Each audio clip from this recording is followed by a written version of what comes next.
You're listening to Mr. Open Banking, the only podcast dedicated to exploring the open banking movement. Whether you're a financial expert, banking executive, or everyday consumer, open banking affects everyone and will change the way we interact with our money.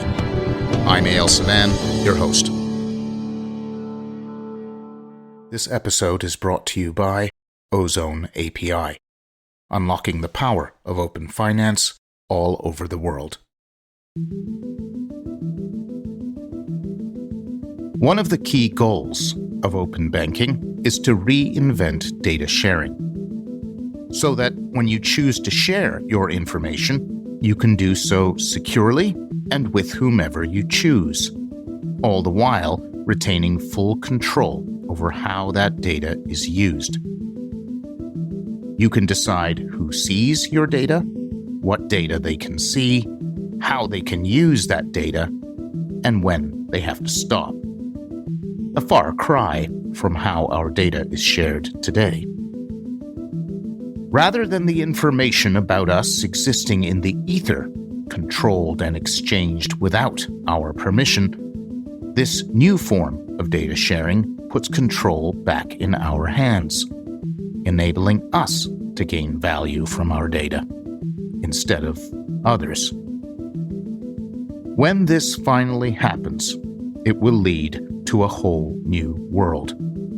Instead of data being locked in silos or trafficked in secret, it will flow free, directed by our hand, driving unprecedented innovation across industries while still keeping us safe from compromise and abuse. Rather than us being the product, our data becomes the product. Our product. To use or trade or protect as we see fit, while engaging in the data sharing economy.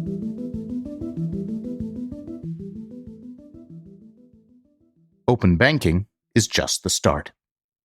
As we move from open banking to open finance to open data, the scope of the information shared keeps increasing until it eventually becomes everything about us. Not just our financial information, but our health records, our telecom activity, our energy usage, and more. All of it becomes data we can share, leverage, and control. As the scope of open data expands, open search, open commerce, and open social are not far behind. Our guest has spent the last decade exploring the economic implications of the open data movement and the data sharing economy that it will inevitably demand. Gela Boscovich is the founder of FemTech Global, a network dedicated to improving inclusiveness and diversity in financial services. She is also the head of FData Europe, helping drive the development of the region's various open banking initiatives for the past 5 years. Recently, Gela has been especially active assisting UK regulators as part of the Innovation Advisory Group at the Financial Conduct Authority. She also provides guidance to other regions like the Middle East, Asia, and Latin America. With a background in regulatory economics, Gela brings unique insights into identity, privacy, and how financial services can be transformed through technology. She's also a frequent keynote speaker and editorial contributor with a deep focus on the practical application of fintech and bank partnership. Above all, Gela is an evangelist for how technology can transform financial services to achieve a greater good. Gela, thank you for joining us. Thank you, Al. In your work, you often talk about the data sharing economy. Let's try and peel that onion. How do you define the data sharing economy? When you look at the various stages of development from economic systems from the start of recorded history, there are certain stages that allow for economic growth to flourish and for products and services to change, morph, and expand according to the technology and science and insights that we have as well as matching the needs that start to evolve as society changes. We're moving into a fully service-oriented economy, and service is fundamentally about the intelligence that one needs in order to execute something on behalf of someone else. Data sharing right now is probably the obvious next stage of economic growth that we're facing. It is fundamentally about the insights that we have and how to maximize the value of the time that it takes to do those things. Sometimes it's our thoughts, sometimes it's some very personal information, sometimes it's unique identifiers, sometimes it's our actual behaviors. For data sharing and data sharing economies, it's very much around how do I leverage the insights that have been captured about me based on my interactions with certain service providers. And I'd like to be able to share that package of information rather than try to replicate it either through paperwork or, again, having to redo an exercise or a behavior, and use the information that's already been captured about me, share it with someone else so that they can then do something for me. And we see that in open banking.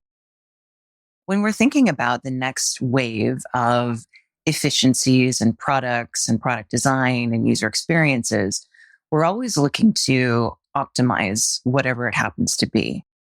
Optimization is an interesting and quite subjective concept as well. It's not always about making it faster, bigger, better, sweeter. It's fundamentally, does this provide me an outcome that is beneficial for all parties involved in a way that reduces harm, reduces risk, and tries to maximize the efficiency and value of time? Data sharing economies is just that. And open banking is one of the first that has been formalized on a global scale. Let's take a step back. Data plays a crucial role in shaping modern economies today. A few years back, The Economist famously said data is the new oil. Can you elaborate on the role data plays today?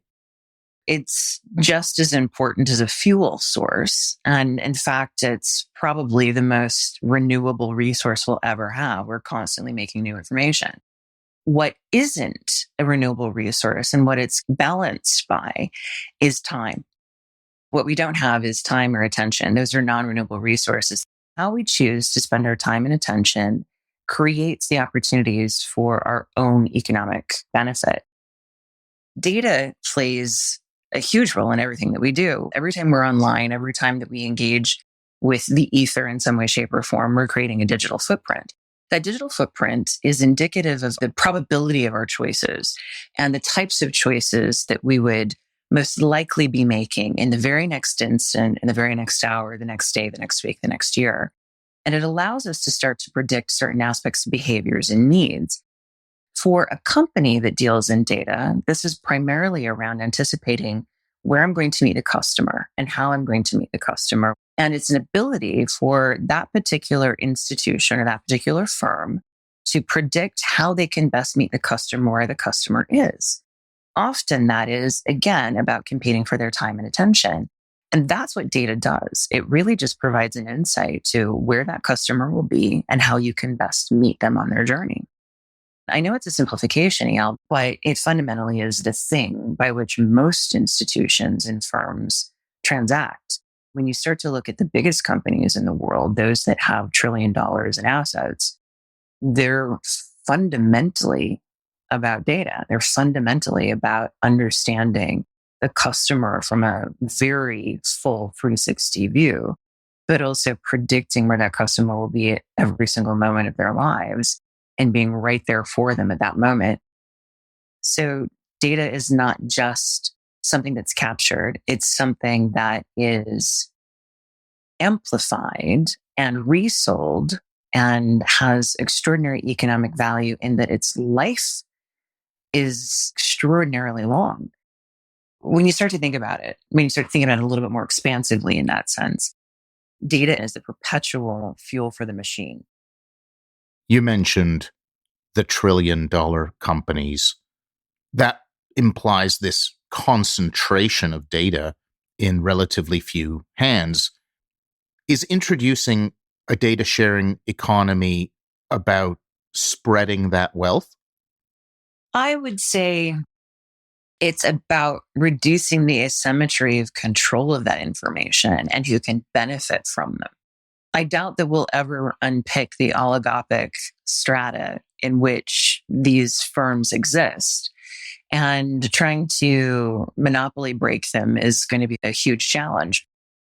While there's a proliferation of companies that transact in data, we've definitely seen that there's a concentration in the hands of certain firms. I can easily shout them out, and I know everybody else listening will.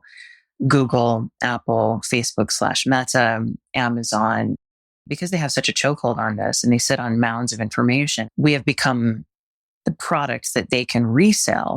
Not only do they capture our time and attention, but they are able to provide other firms that want our time and attention insights into how we will behave.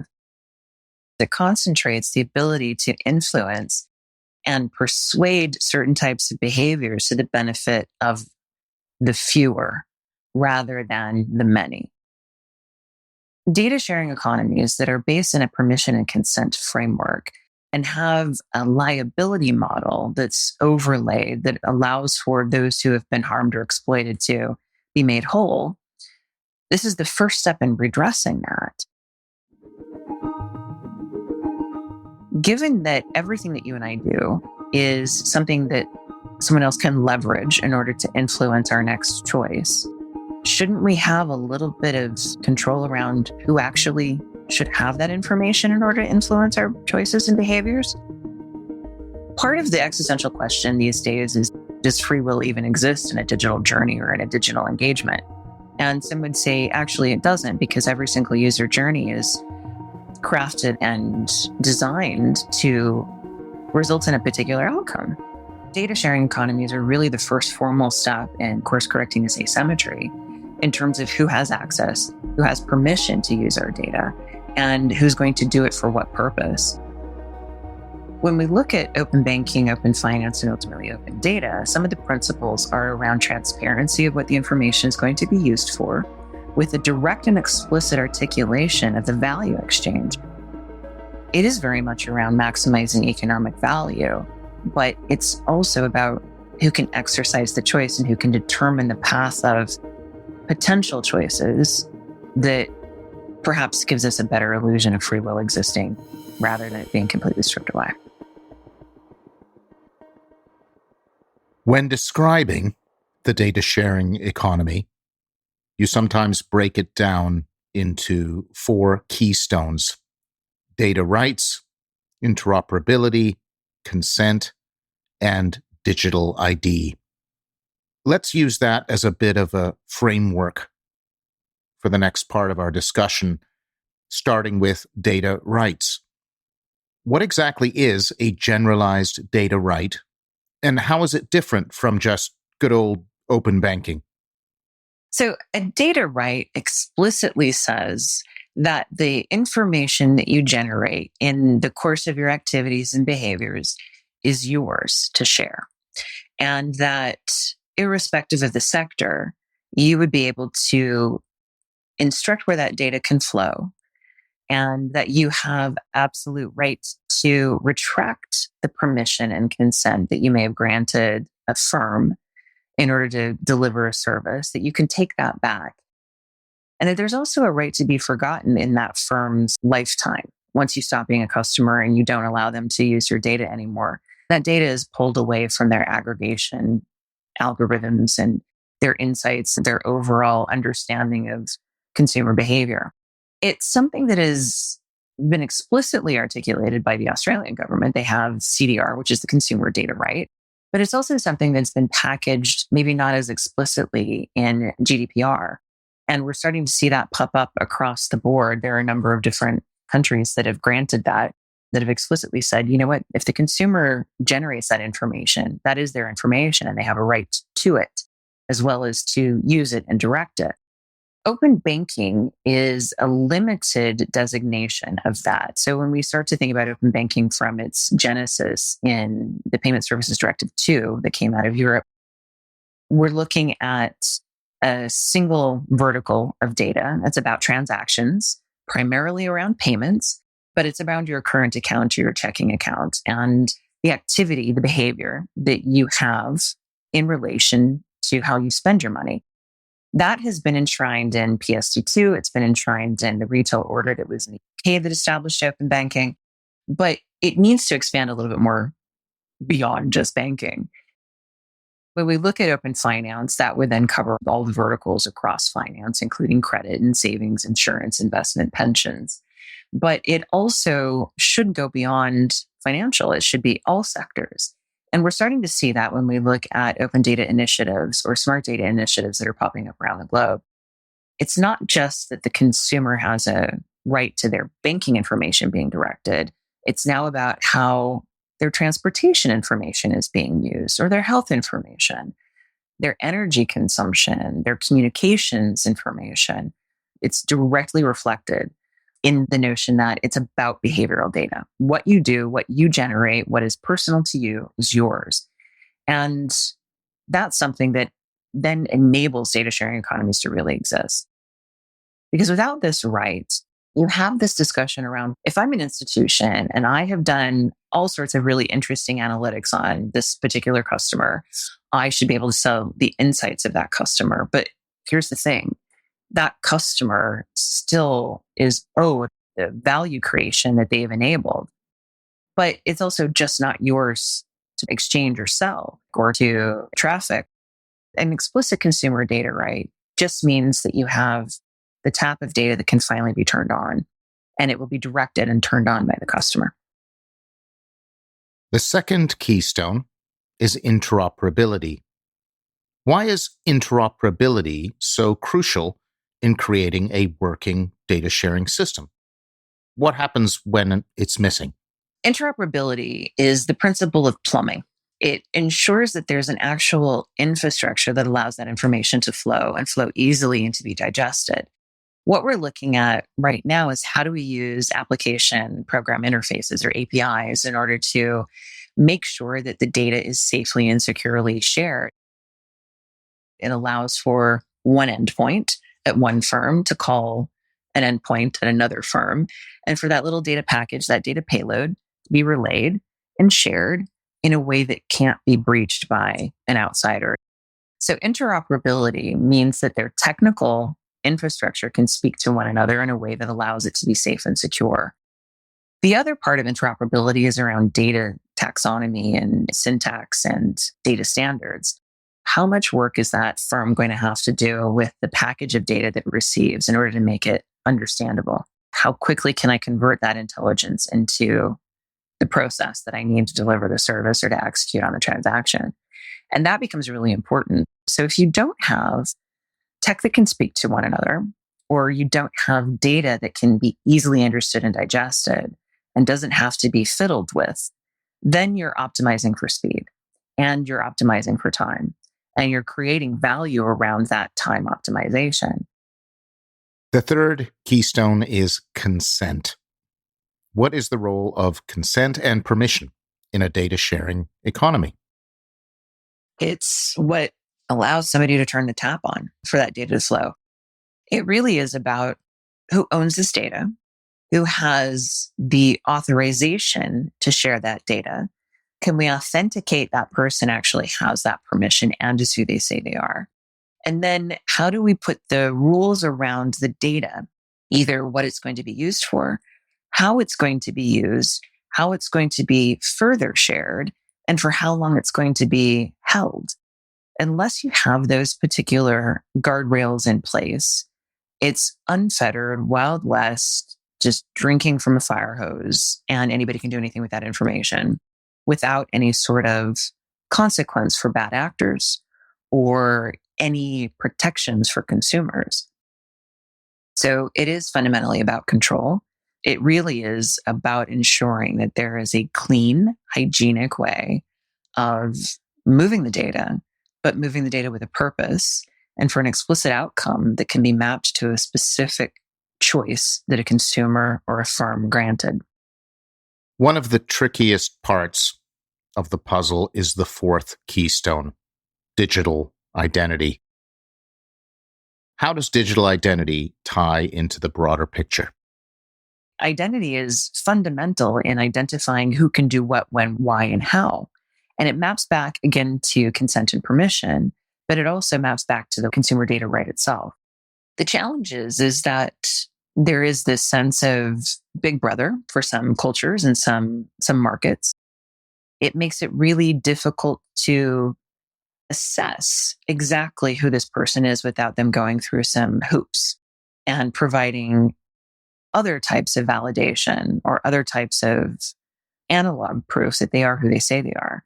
For example, showing your passport or showing your driver's license that has date of birth and place of birth and sometimes your address, but also has your eye color, your height, your weight, and your hair color. All of that. Is that all necessary in order for you to, for example, get into a nightclub or for you to pick up a piece of postage that's addressed to your name and your address, but doesn't have anything else around your birth or your height or your eye color? All of those things that we've had to show in order to prove who we are contain a lot of extraneous information that doesn't necessarily matter.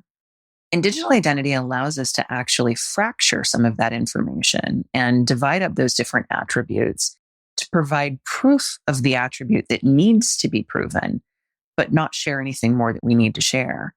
And so digital identity and digital verification is a way to minimize the information that's being shared to prove the identity of a person. But it becomes a challenge in that we don't have a uniform way. There isn't a universal single silver bullet that would be perfect for every single market or for every single culture or for every single system that's been built.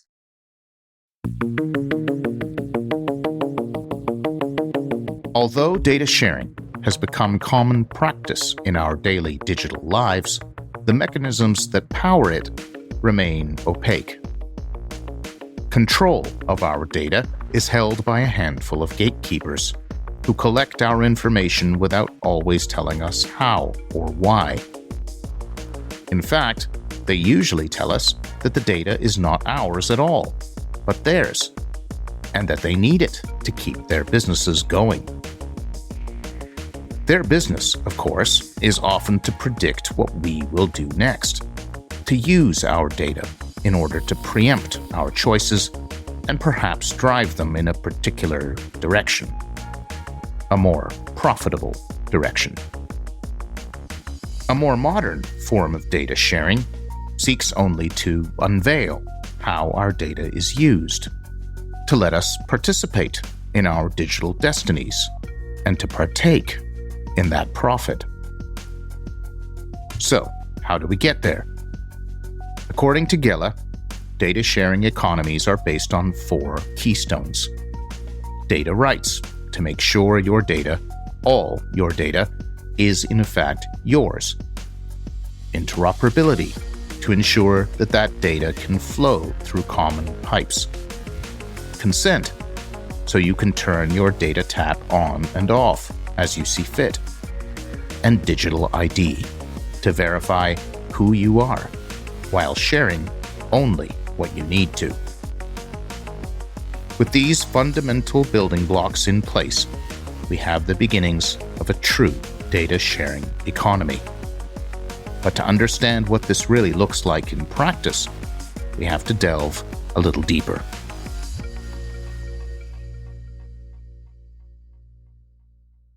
You've seen open banking grow in many different places. And you've often said that there's no one-size-fits-all approach to data sharing.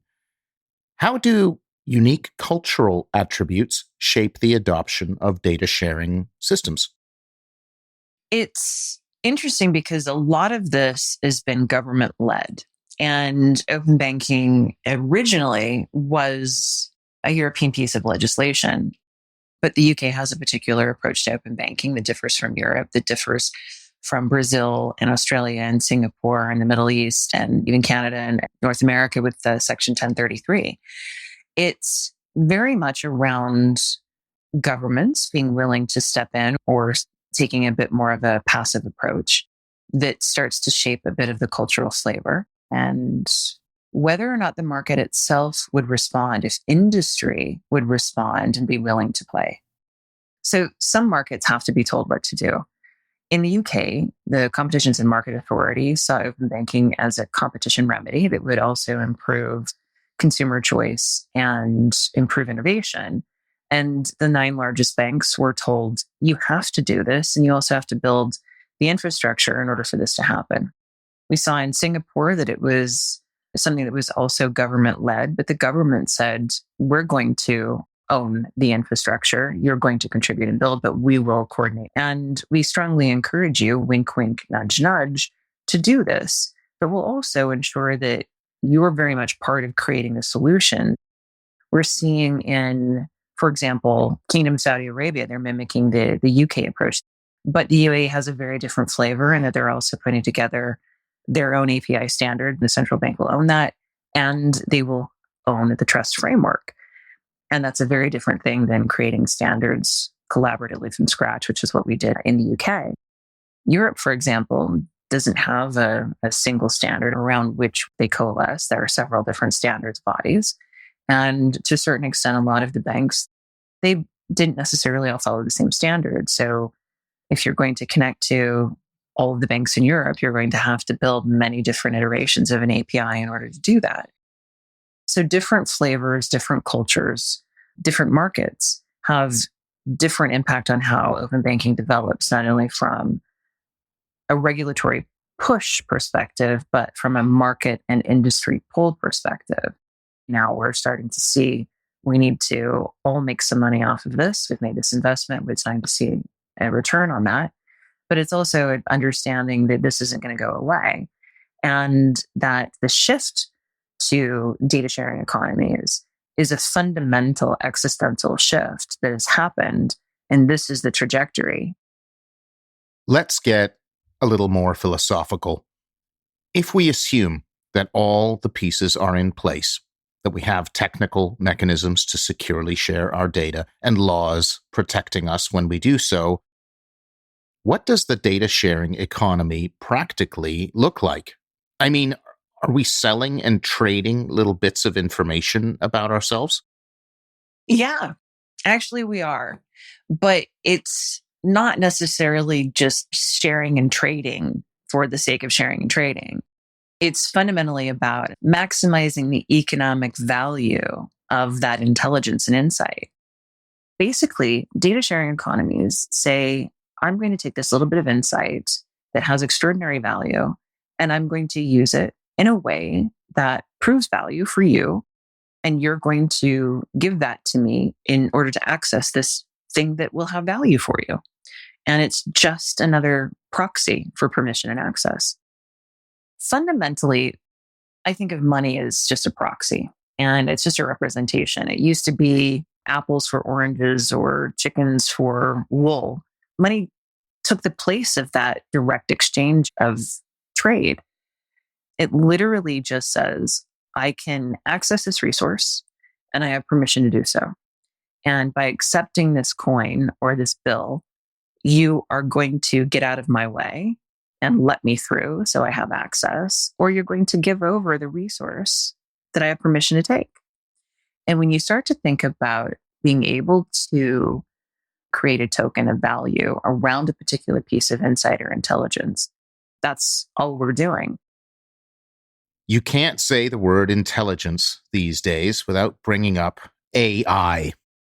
AI has, of course, become all the rage, but some are concerned about how AI systems acquire training data.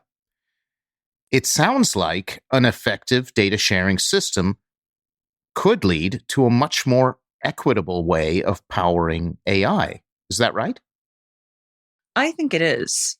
I am absolutely convinced that if we give people power over how their data is used, then they are much more likely to donate their data for that training in a way that is meaningful and has value, but isn't being exploitative.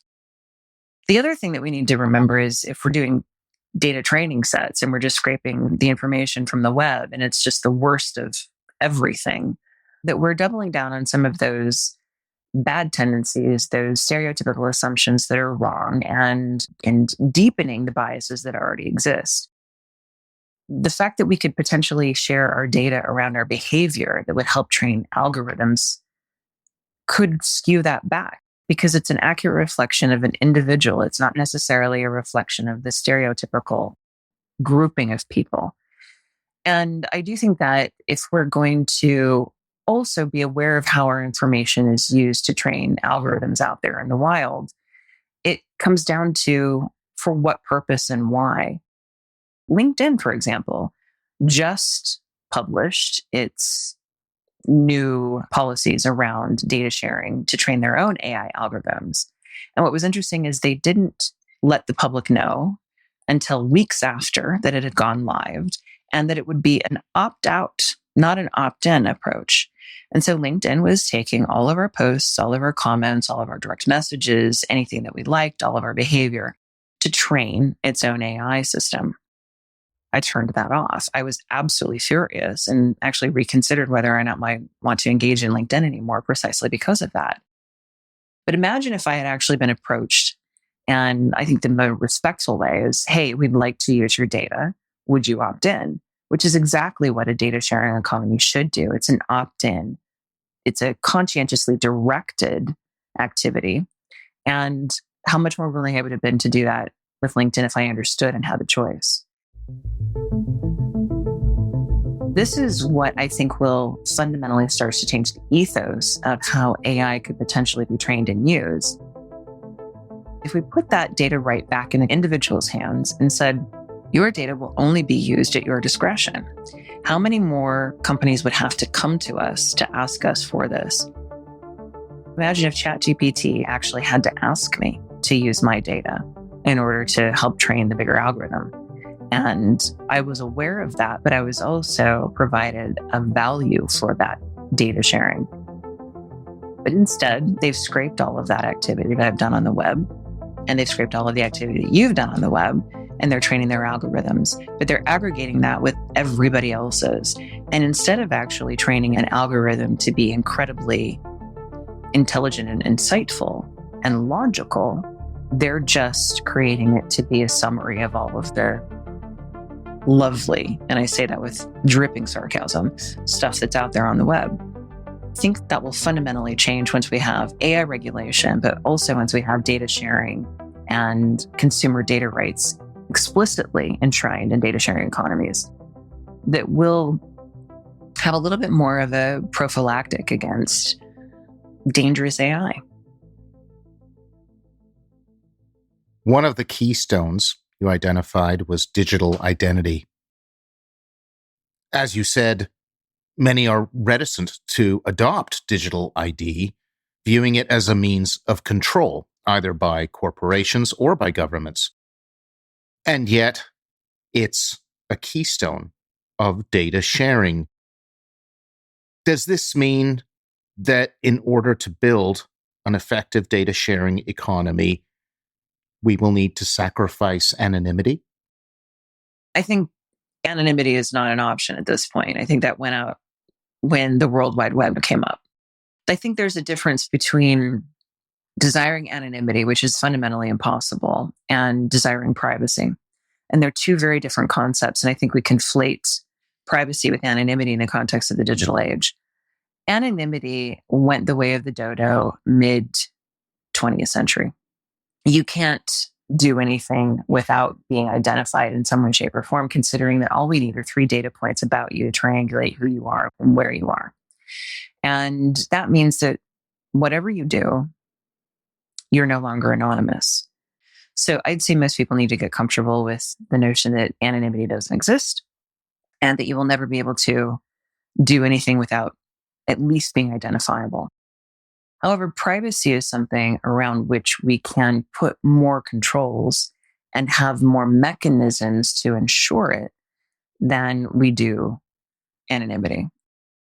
From an existential point of view and from a digital verification point of view, being able to control who knows what about us, being able to minimize the types of attributes or data points that have to be used to prove that we have authorization to do the thing that we want to do. That's a very different metric. How do you enshrine privacy to the point that it allows you to keep as much of that to yourself and to give you fine-grained control about who knows what about you for what purpose and for what value exchange. So anonymity doesn't exist. It's an illusion, but privacy does. And I think that's what we need to be focusing on. Let's end on a high note. If we assume that the right technologies and the right regulations are put in place, what does a successful data sharing economy look like? What it looks like is that there are more seamless, embedded experiences in your daily life where you are aware of why you're sharing a particular piece of intelligence with someone, for what purpose, and you see the immediate results of that purpose that, again, unlocks additional economic value for you. It could be that you can finance things more easily at a lower cost of credit. It may mean that you have better choices available to you, be it the car company that you may want to rent a car or lease a car or even just hop in a car to get across town. It could be that you have more choice in how you engage with the world, the type of energy provider that you want to use, an understanding that you can be gentler to the environment, that you could also maybe contribute more to your community because you have more resources available and more time to do so. It could be that the emergency that you thought you had with the refrigerator is no longer an emergency because you can finance and find the right refrigerator to be delivered in a matter of hours instead of a week later. All of those little things that we're looking at is in terms of inconvenience because they take additional time. Those little inconveniences will be hopefully eliminated. But what it also means is that we have choice and we are not told what to do. Instead, we can spend that time that would have taken us to get our paperwork together and our bank statements and our utility bills. We can actually experience life rather than the work around living your life. That's idealistic and it may be a ridiculous pipe dream, but I do think that inconveniences will diminish and we'll be able to maximize the economic value of our time, our money, our energy, and our choice. Gela, where can our listeners find out more about you and the work you're doing these days? You can find me on LinkedIn. I'm more often than not behind the scenes, but occasionally I'll show up at conferences and you'll know about that via my LinkedIn updates. Thank you for a wonderful conversation, Gela. It's been a pleasure. Eyal, thank you so much. I've really enjoyed this and I've been looking forward to being on this podcast for a very long time.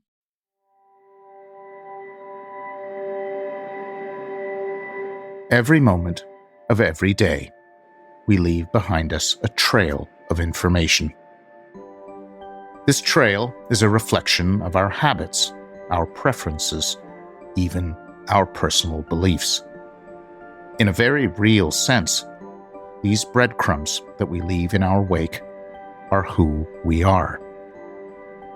In today's digital world, once this trail is out there, we quickly lose control over who accesses it, how it's used, and how long it lasts.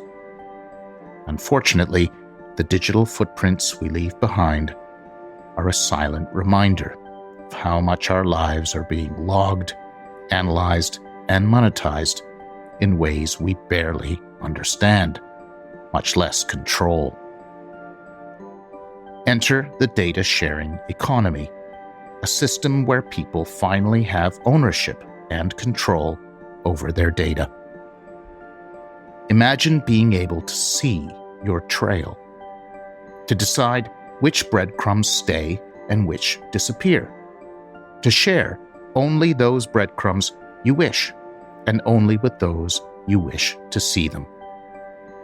More than that, to see when your breadcrumbs were being bought and sold, and to get in on the action. The reality is that today, our data is being hoarded by a precious few. We gain only the benefits they choose to bestow, while they grow ever larger and ever more protective of their hoard. The irony is that if they only let us participate more in how our data is shared and traded, not only would we gain more value, but they would as well. More control in the hands of users means better data, and better data means more value for everyone. A data-sharing economy isn't as simple as us versus them. It aims to create a more just, more sensible approach to the way value is exchanged in the digital future. One that gives us back control over the most valuable asset we have, ourselves.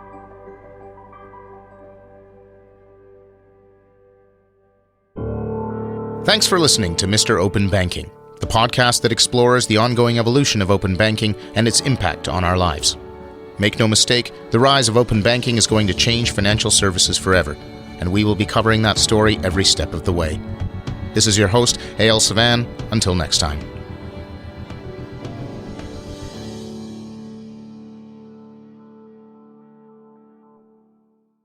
This episode of Mr. Open Banking was made possible by Ozone API, providers of the only API platform that supports every open banking standard in the world, unlocking the power of open finance.